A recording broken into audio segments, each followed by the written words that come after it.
I hope you've taken the time to watch the online complementary blood chemistry seminar that we've provided. Dr. Peterson discussed the tests from his comprehensive metabolic panel, what they mean, and the nutrients that support the physiology around each test. As you click to see his presentation, you'll see the seminar is broken into 3 sections.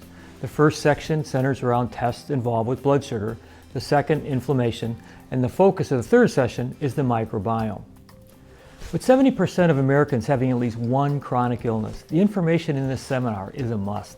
Patients are looking for someone to help them detect and correct physiological imbalances before aberrant physiology turns into advanced disease. And the beauty of this seminar is you could stop the presentation, think about the slides, and which patients would benefit. Some of the introductory material is just that, introductory. So if you don't remember your course material on blood chemistries, don't be intimidated. However, not to brag about him, but after being in this field for over 40 years, he's accumulated a plethora of clinical pearls that you can apply today. I thought it'd be fun to highlight a few of the clinical pearls in the blood sugar module, session 1. But before I do, I wanted to share a pearl that I learned from Jeff Bland over 25 years ago. Jeff Bland, as you old-timers remember, would overwhelm us with his knowledge of biochemical pathways, particularly as they applied to detoxification. He shared that his dad had blood sugar problems, and no matter what he did, he couldn't get the levels down. He finally suggested his dad get tested for food sensitivities, and once he removed the foods that contributed to systemic inflammation, his blood sugar returned to normal. Let me share a personal story while consulting a physician on a stubborn case. His female patient was ridden with chronic pain and had unstable blood sugar despite chiropractic care, was not recovering as fast as other patients under his care. I spent over an hour studying her chemistry and writing reports suggesting supplements and dietary changes. I also emphasized that she should get a blood spot food sensitivity test from KBMO Diagnostics to identify foods that induce inflammation. After testing, she removed the foods that contributed to her systemic inflammation. He called about a month later to tell me his patient thought he was a miracle worker because her blood sugar was normal and she was completely out of pain. What was interesting was that she never ordered the supplements I suggested. I share these 2 examples because food affects our microbiome, which affects our blood sugar, which then can affect our level of inflammation. Dr. Peterson shared this chart. Note the double arrows between each of the outer categories.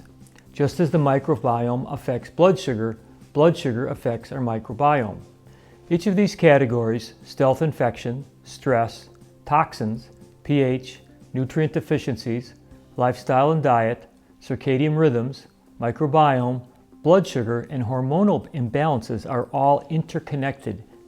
Individually, each of these categories affect our level of systemic inflammation.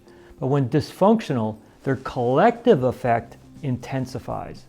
And as the diagram illustrates, a systemic inflammation reduces our mitochondrial performance. A byproduct of mitochondrial dysfunction is an increase in free radicals, particularly the reactive oxygen species, which can turn on or off genes. And finally, epigenetic changes can amplify inflammation. Dr. Peterson teaches us to look at the whole picture. Here's a few other pearls centered around berberine.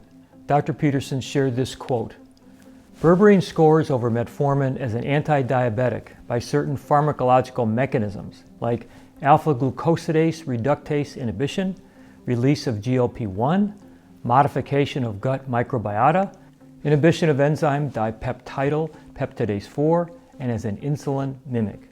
Thus, it can be concluded that berberine can be superior to metformin in management of diabetes and its prevention of its complications." Did you catch that one mechanism? Berberine and the increase of GLP-1?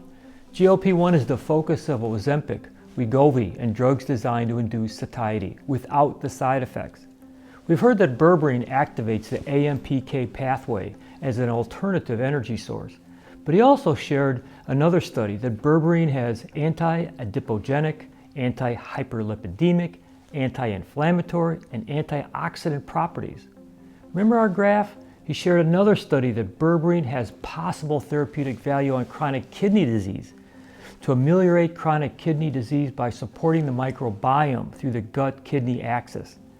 Normally, his berberine dose is 1 to 2 TID, depending on the patient's weight. However, he suggests higher short-term doses for resistive cases.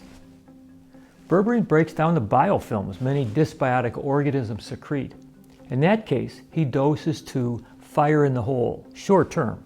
It's a corny way to say he doses until the patients feel some heat as they eliminate. He also utilizes glucobalances, 2 TID, to supply needed vitamins and minerals for cofactor support. Lipoic acid, 1 TID, to chelate metals and enhance mitochondrial health. Additional supplements can be added depending on the patient's age, diet, and progression of the disease. So I encourage you to grab some lunch and soak up some additional clinical insights on blood chemistry. It could change the whole focus of your practice or just help you expand the wellness side of your practice. Thanks for watching. I look forward to being with you again next Tuesday.